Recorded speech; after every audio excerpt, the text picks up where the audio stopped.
Hello, everybody, and welcome back to my channel, The Israeli. Today, I'm going to try to make this a little bit shorter than the other videos, and I want to talk about the ceasefire between Israel and Hamas. And I'm very happy that this ceasefire came to be. But the question is, how long is it going to last for, and when the next cycle of violence is going to happen? Now, those of you who saw my other videos know that I believe that the only way to stop the cycle of violence is by giving the people hope in the beginning to the Palestinians in Gaza, and later on also to start building bridges of trust so that the Israelis and Palestinians can start talking again and try to move forward. Now, usually I'm very pessimistic after a ceasefire because we know that it's not going to last for too long. The Israeli government always says we hit Hamas so hard that he's going to think 1,000 times before they're going to attack Israel again, but it's never true. Hamas is a militant group. They see themselves as the protector of the Palestinians, and they do not shine away from using violence. But today I saw the speech that Biden gave about the ceasefire, and it made me very optimistic. And I'm not usually optimistic when it comes to the Gaza Strip. But Biden's speech made me very optimistic. Let's go over it real fast. We're not going to go over the whole speech. We're just going to go over more or less the end of it, where he says something that I think is very important. We're still going to have to see if it's going to work or not, because Hamas is not going to stand by and just let Biden do whatever he wants. But if it will, even to a small extent, it can be a game changer. So let's see what he says, and we'll talk about it. The United States committed to working with the United Nations, and we remain committed to working with the United Nations and other international stakeholders to provide rapid humanitarian assistance and to marshal international support for the people of Gaza and the Gaza reconstruction efforts.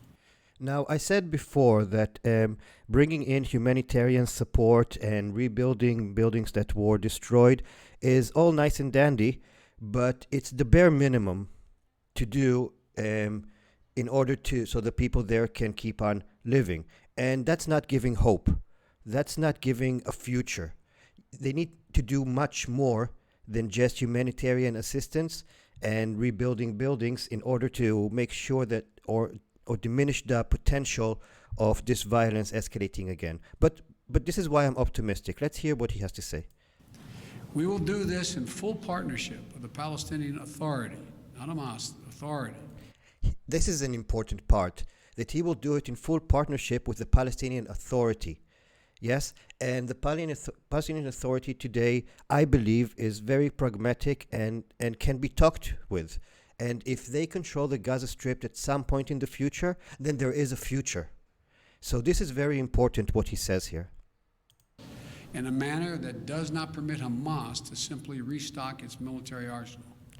So again, in a manner that's not going to permit Hamas to restock, I don't think Hamas is going to just stand by and let Biden do whatever he wants and let the Palestinian Authority just come into Gaza and take over. For those of you who follow the story, back in 2006, I think, after Israel withdrew from Gaza, Hamas more or less got rid of the Palestinian Authority in Gaza by killing almost all opposition and making the others fall in line. So how is this going to be implemented? That's something that we're going to have to see. I believe the Palestinians and Israelis equally deserve to live safely and securely and to enjoy equal measures of freedom, prosperity, and democracy. My administration will continue our quiet and relentless diplomacy toward that end. So words are cheap. It sounds beautiful. It is true.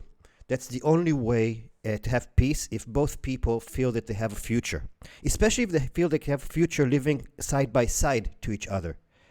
Yes, and equal rights, democracy, all that stuff sounds really really good, but it's easier, much easier said than done. And politicians like to say nice words, and later on, when the time comes to actually do something, they tend to disappear. But Biden just started his presidency, and I believe he wants to be everything that Trump wasn't, and to be a bit more responsible than Obama when it comes to the Middle East, at least. So it'll be very interesting to see what he does. I believe we have a genuine opportunity to make progress, and I'm committed to working for it.